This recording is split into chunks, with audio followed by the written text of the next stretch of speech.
자, 우리가 앞에서 더 클래스를 정의할 때 이렇게 박스를 만들고 그 안에 클래스의 이름, 그 다음에 변수들, 그 다음에 메소드를 이렇게 적었었죠. 자, 그때 요 변수와 메소드는 단순히 이름만 우리가 여기서 정의하다 보니까 자바 코드로 만들 때 각 변수들의 타입과 또 메소드의 경우에는 리턴 타입 또 파라미터들을 구현 단계에서 정해 줘야 되는 이제 그러한 문제가 있었습니다. 이러한 변수의 타입과 또 메소드에 대한 정보들을 미리 설계 단계에서 조금 더 구체적으로 정할 수 있다면 조금 더 우리가 구현을 할 때 고민해야 될 부분을 줄일 수가 있겠죠. 자, 그래서 우리가 이렇게 타입과 또 그 다음에 파라미터 그리고 더 나아가서는 각 변수가 가지고 있어야 할 초기 값들과 같은 이러한 정보들을 조금 더 구체적으로 담을 수 있는 그러한 형식을 우리가 사용을 하게 됩니다. 자, 이것을 우리가 어디서 가져왔냐면 이러한 형식을 UML이라는 것이 있어요. Unified Modeling Language라는 건데요. 이건 실무에서 소프트웨어를 처음에 설계할 때 그 소프트웨어 안에 들어있는 그 소프트웨어 안에서 만들어 가야 될 구성 요소들이 어떻게 정의돼야 되고 또 그들 간의 관계가 어떻게 만들어질지 또 서로 간의 상호 간에 어떤 식으로 서로 인터랙션이 일어나는지와 같이 소프트웨어의 그 여러 가지 내용들을 미리 설계 단계에서 표현할 수 있는 정의해서 표현할 수 있는 그러한 표준화된 그 형식이 있습니다. 그것을 UML이라고 부르는데 UML 안에서 이 클래스에 대한 정의를 어떻게 해야 될 것인지에 대해서 정해 놓은 부분이 있어요. 그래서 그 형식을 따라서 우리가 이러한 형식으로 앞으로 이제 클래스에 대한 설계를 해나가도록 하겠습니다. 자, 어떻게 해나가는지, 어떻게 하는지 보면은요, 그렇게 어렵지 복잡하지 않습니다. 지금 위에서는 이름만 적었었는데, 그 이름 앞 뒤로 부가적인 그 변수에 대한 정보를 넣어주면 되는데요. 자, 먼저 변수의 타입, 우리가 그 자바 코드를 만들 때 변수의 타입을 정했어야 됐죠. 그 타입을 어떻게 써주냐면은 그 변수명 뒤에 콜론을 쓰고요. 그 다음에 그 타입 이름을 적습니다. 그러니까 순서가 좀 바뀌었죠. 자바 코드에선 타입을 쓰고 그 다음 변수 이름을 썼는데 우리가 UML 형식에서는 변수명을 쓰고 콜론 쓰고 타입을 뒤에 쓰는 겁니다. 자, 그 다음에 이 변수에 대해서 우리가 처음에 초기 값을 설정해 주고 싶은 경우들이 있을 수 있겠죠. 자, 그럴 경우에는 이 변수의 타입 뒤에다가 이와 같이 equal을 쓰고요. 그 다음에 디폴트 밸류를 이 뒤에 써주면 되겠어요. 그래서 여기 지금 보면은 사이즈, 인트에서 사이즈에 대해서 초기 값을 안 줬는데 만일에 초기 값을 내가 사이즈를 10으로 정하고 싶다.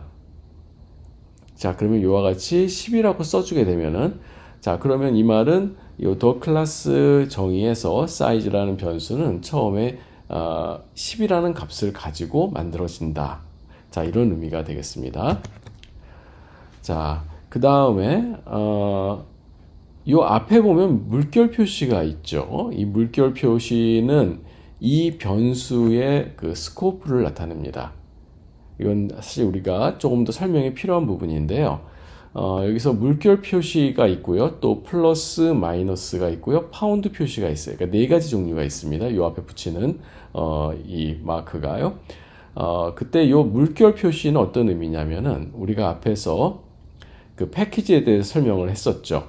같은 폴더 안에 들어있는 클래스들은 같은 패키지 안에 있다. 그 얘기했었습니다. 그래서 자바의 패키지는 폴더 단위라고 했었죠. 자, 그 같은 패키지 안에 있는 여러 개의 클래스들이 있을 때, 지금 여기서 이와 같이 물결 표시가 붙어져 있는 이 변수들은 이 도 클래스의 이 사이즈 변수, 이 변수는 그 같은 패키지 안에 있는 다른 클래스에서도 직접적으로 접근을 할 수가 있다. 이런 뜻입니다. 그러니까 접근을 한다는 거는 여러분들이 아직 좀 이해하기 어려울 수 있는데요. 자, 우리가 이 덕에 인스턴스를 만들면 그 안에 사이즈, 브리드, 네임 세 가지 변수들이 이제 만들어지겠죠. 물론 이제 컬러 오브 블러드는 이제 클래스 변수니까 클래스 바이트 코드 안에 들어가고요.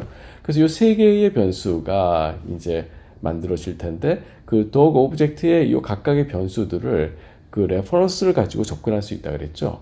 자, 그런데 그 레퍼런스를 가지고 이 변수를 접근하려고 했을 때 그 접근하려는 그 코드가 같은 패키지 안에 있는 클래스 안에 있는 코드라면은 사이즈를 접근할 수 있다는 거예요. 그렇지 않다면은 만일에 그 다른 패키지에 있다. 그랬을 때는 이 dog 오브젝트의 레퍼런스를 가지고 있어도 그 안에 들어있는 사이즈 변수를 직접 볼 수가 없게 됩니다. 바로 이제 그 스코프라는 건 그런 의미예요. 또는 이걸 그래서 다른 말로 비저빌리티 마크라고도 부릅니다. 요 뒤에 좀 설명이 또 나오니까요. 그때 또 좀 자세히 설명을 할게요. 자, 그래서 앞에 이와 같이 이제 비저빌리티 마크 또는 이제 스코프를 나타내는 마크를 붙여주게 되고요. 자, 그 다음에 요 앞에 이 언더바가 있죠. 변수명 앞에, 사실 변수명은 여기서부터 컬러 오브 블러드인데요. 요 앞에 요걸 붙이게 되면 요건 이제 스태틱 변수를 의미합니다. 자, 그 다음에 메소드를 볼까요? 메소드도 비슷합니다. 앞에 스코프를 나타내는 비저빌리티 마크가 있고요. 뒤에 이제 리턴 타입 써주고요. 그 다음에 그 메소드 안에 메소드 이름 다음에 보면 요 괄호가 있죠. 이제 요 안에 만일에 파라미터가 필요하다면은요, 그 파라미터 리스트를 이 안에 넣어주면 되는데, 파라미터 리스트의 순서도 이렇게 써주면 됩니다. 첫 번째 파라미터의 이름, 그 다음에 콜론, 타입, 그 다음에 콤마, 두 번째 파라미터가 필요하다면은 두 번째 파라미터의 이름, 콜론, 그 다음에 타입. 그래서 그런 순서로 이 파라미터를 정의해주면 되겠습니다. 자, 그래서 이와 같이 이제 클래스의 정의에 타입, 그 다음에 초기값, 그 다음에 비저빌리티, 그 다음에 리턴 타입, 또 파라미터 이러한 구체적인 정보들을 더 넣어주게 되면 이제 우리가 이 자바 코드를 만들 때 고민해야 될 내용이 좀 줄어들게 되겠죠. 네. 자, 그렇게 해서 우리가 이제 앞으로 우리가 클래스를 처음 설계할 때 사용하는 박스는 이와 같은 형식으로 만들어 가도록 하겠습니다. 네, 여기 비저빌리티 마크에 대한 설명이 여기 나옵니다. 자, 여기 아까 내가 얘기했던 네 가지 종류가 있다 그랬죠. 플러스, 마이너스, 파운드, 그 다음에 물결 표시. 요 각각의 이름이 있는데요. 플러스는 public, 그 다음에 마이너스는 private, 파운드는 이제 protected라고 부릅니다. 그 다음에 물결 표시는 이제 패키지 또는 패키지 프라이빗이라고 부르고, 아까 얘기했던 대로 패키지 프라이빗은 같은 패키지 안에 있는 클래스들은 서로 간에 볼 수 있는 거예요. 반면에 이제 플러스는요, 이건 다른 패키지에 있는 클래스라고 하더라도요, 다 볼 수가 있어요.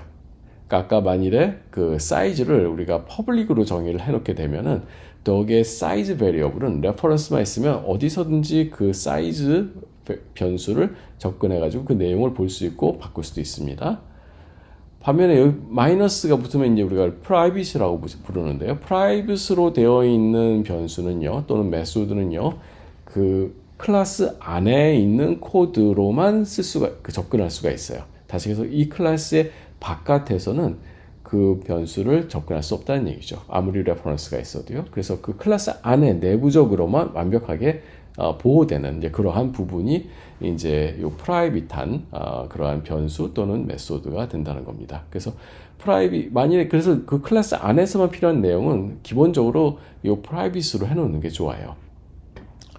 자, 그 다음에 파운드, 요 프로텍티드인데요. 이거에 대한 설명은 지금 2단계에서 하기는 좀 이르고요. 뒤에 나중에 그 상속에 대한 부분을 이제 설명을 할 때 그때 다시 한번 보겠습니다.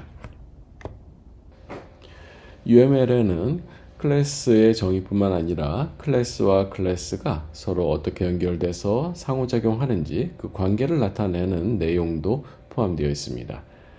자, 그러한 관계 중에서 가장 일반적인 것이 이제 association이라고 할 수 있는데요. 이 association이라는 것은 하나의 클래스가 다른 클래스에 의존하고 있다. 그것을 나타내는 관계라고 할 수 있고요. 이러한 관계는 그래프에서 이와 같은 화살표로 이제 표현이 됩니다. 자, 그래서 이 화살표를 보면은 Dogs Playground라는 클래스가 Dog 클래스에 의존하고 있다는 걸 나타내는데요. 실제로 우리가 Dogs Playground는 앞에서 테스트를 위해서 만든 클래스였다고 설명을 했었죠. 네, 자, 그 코드를 보면 이렇게 되어 있는데요. 이 코드 안에서 메인 메소드가 있고 이 안에서 Dog 클래스의 오브젝트를 생성을 한 다음에 이 Dog 클래스 오브젝트를 가지고 이제 사이즈 값도 바꾸고 또 컬러 오브 블러드 값도 읽어보고 그랬습니다. 자, 이런 식으로 dogs playground 안에서 dog 클래스가 사용되고 있다. 자, 그렇다면 우리가 이것이 이 dogs playground가 dog 클래스에 의존하고 있다. 이렇게 보는 거예요.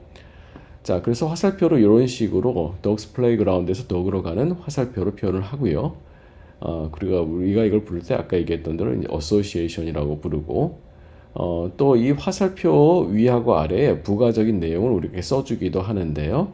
자, 여기 보면 test라고 써놨죠. 자, 이 말은 dogs playground란 클래스가 이 dog 클래스를 테스트하기 목적으로 사용한다. 그런 뜻이 되고요.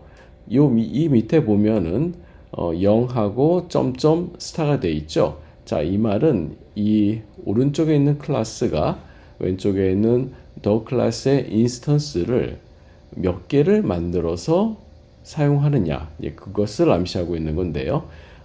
보통 이제 하나 이상을 하기 때문에 시작값을 뭐 1로 놔도 상관없지만요. 여기서는 임의의 개수라는 의미로 0부터 시작하도록 했고요. 그 다음에 점점 찍고 이제 스타 이렇게 해서 그 개수가 여러 개가 될 수 있다는 것을 이제 나타내고 있습니다. 물론 여러분들이 이 안에서 dog 오브젝트는 dog의 인스턴스는 딱 하나만 만들어서 테스트 해보겠다. 그럼 여기다 그냥 1을 써도 됩니다. 자, 그렇지 않고 여러 개를 이제 만들어서 테스트해 볼 수 있다면은 테스트 해볼 예정이라면은 이런 식으로 제로 닷닷 스타 이런 식으로 쓰면 되겠어요. 네. 자, 그 다음에 이런 경우도 있습니다. 자, 두 개의 클래스가 있을 때 오른쪽에 있는 teacher 클래스가 이 안에 보면은 이제 student 오브젝트를 만들어서 이제 가지고 있죠. 사용하고 있죠. 또 이 옆에 왼쪽에 있는 student 클래스는 또 이 안에 teacher 클래스의 인스턴스를 그 하나의 변수로 가지고서 사용하고 있습니다. 자, 이 말은 student 클래스 안에서도 teacher 클래스를 사용하고 있고 teacher 클래스 안에서도 student 클래스를 사용하고 있다는 것이고요.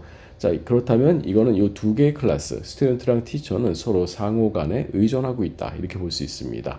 자, 그렇다면 우리가 이걸 이와 같이 어소시에이션을 표현한다면은 왼쪽에서 오른쪽으로 가는 화살표, 또 왼쪽에서 오른쪽으로 가는 화살표, 두 개의 화살표가 필요하겠죠. 자, 그런데 그렇게 두 개를 표현하면 너무 지저분해지니까 심플하게 이와 같이 화살표가 없는 선분으로 두 개의 클래스를 이제 연결해 주게 됩니다. 그럼 이렇게 되면은 이 왼쪽과 오른쪽에 있는 두 개의 클래스가 서로 상호간에 의존해서 그 상대방의 클래스를 사용하고 있다. 그런 의미가 되겠습니다. 자, 그 다음에 그 association 중에서도요, 특별하게 조금 더 강한 의미의 관계가 있는데요. 첫 번째가 이제 aggregation, 두 번째가 이제 composition 이런 것이 있습니다. 자, 먼저 aggregation은 뭐냐면은 자, 이 예를 한번 보세요. 여기 school 클래스가 있고 여기 student 클래스가 있죠. 이 school이라는 것은 이제 학교잖아요. 그 학교 안에는 당연히 학생들이 있어야 되겠죠. 그래서 여러 명의 이제 학생들이 있을 거고요. 그 안에 이제 학생들이 등록해서 학교에서 수업을 듣고 있겠죠. 자, 그래서 school 클래스 안에는 이 학교에 다니고 있는 학생들을 나타내는 student 오브젝트들을 이렇게 가지고 있습니다. 자, 그리고 여기는 이제 student 클래스는 요 위에 있고요. 자, 이러한 경우 보면은요, 이 school이라는 그 인스턴스가 제대로 만들어져서 사용되기 위해서는 그 안에 반드시 뭐가 필요하죠? 그러니까 student 오브젝트들이 필요하죠. 자, 그렇죠? 그러니까 스튜던트가 없다면은 이 스쿨이라는 것은 존재할 수가 없겠죠. 자, 그래서 이와 같이 스쿨이라는 클래스 안에 스튜던트가 반드시 필수적으로 스쿨을 구성하기 위한 한 요소로서 필요한 클래스라면은 우리가 그때 이 관계를 aggregation이라고 부릅니다. 그리고 이러한 관계는 이런 식으로, 그러니까 앞에서 봤던 화살표랑 좀 다르죠. 여기 다이아몬드가 있죠. 이 다이아몬드하고 선분을 이용해서 이 aggregation 관계를 나타내게 됩니다. 자, 그 다음에 composition 관계는요, aggregation보다 조금 더 강한 의미를 가지고 있는 관계라고 할 수 있는데요. 어떻게 보면 굉장히 비슷한데, 자, 이 경우를 한번 보세요. car 클래스가 있고 engine 클래스가 있죠. 자, car라는 거는 이제 자동차, 그 안에 반드시 엔진이 필수적으로 있어야 됩니다. 그죠? 그리고 자동차 안에서 엔진을 빼고는 존재할 수 없어요. 자, 그래서 어떻게 보면 car라는 오브젝트가 존재하기 위해서 필수적으로 필요한 것이 엔진이라고 볼 수 있고요. 그런 면에서 이제 aggregation하고 비슷하죠. 자, 그런데 차이점은 뭐냐면은 이 car 오브젝트 안에 있는 이 엔진은요, 전적으로 뭡니까? car 오브젝트 안에 완전히 그 소속돼 있죠. 엔진이 사라지면 이 car는 존재할 수 없고요. 이 엔진 역시 이 car에 완전히 종속돼서 내부의 한 부품으로 들어가 있어요. 그래서 분리될 수가 없습니다. 이렇게 조금 더 강하게 연결되어 있는 관계, 그걸 우리가 이제 컴포지션이라고 볼 수 있어요. 그러니까 aggregation하고 유사한 의미를 가지고 있는데 aggregation보다는 조금 더 강하게 밀착되어 있는 관계라고 볼 수 있고요. 그래서 car라는 오브젝트가 만일에 사라진다면은 그 안에 있는 엔진도 같이 사라져야 되겠죠. 반면에 이 aggregation을 보면은요, student랑 school이 있는데 이 경우에는 좀 다르죠. 자, school이라는 오브젝트가 사라지더라도요, 이 안에 있던 student는 다른 school 오브젝트로 또 갈 수가 있어요. 그죠? 서로 이동이 가능합니다. 자, 그런 면에서 좀 차이가 있는 거죠. student는 school 안에 school을 구성하는 한 요소기는 하지만은 이 한 school 오브젝트에서 다른 school 오브젝트로 또 이동해 갈 수가 있어요. 또는 공유될 수도 있고요. 반면에 컴포지션은 엔진이라는 오브젝트는 이 car 오브젝트 안에 한 부품으로서 그 안에 포함되어 있고, car 오브젝트가 만일에 car가 사라지거나 아니면 폐기되면은 엔진도 함께 폐기가 되겠죠. 네, 그래서 그러한 관계, 그걸 우리가 이제 컴포지션이라고 부릅니다. 자, 그래서 어떻게 보면은요, 사실 그 전체, 이 aggregation이나 composition이나 다 전체를 우리가 association이라고 볼 수도 있어요. 그렇죠? 보는 관점에 따라서는. 자, 그런데 association 중에서 조금 더 강하게 연결되어 있는 관계, 그것이 이제 aggregation이라고 볼 수 있고요. 그 다음에 aggregation보다 조금 더 강하게 하나가 다른 곳에 포함되어 있는 관계, 그걸 우리가 이제 composition이라고 본다. 이런 식으로 이제 이해를 하고 있으면 될 것 같습니다.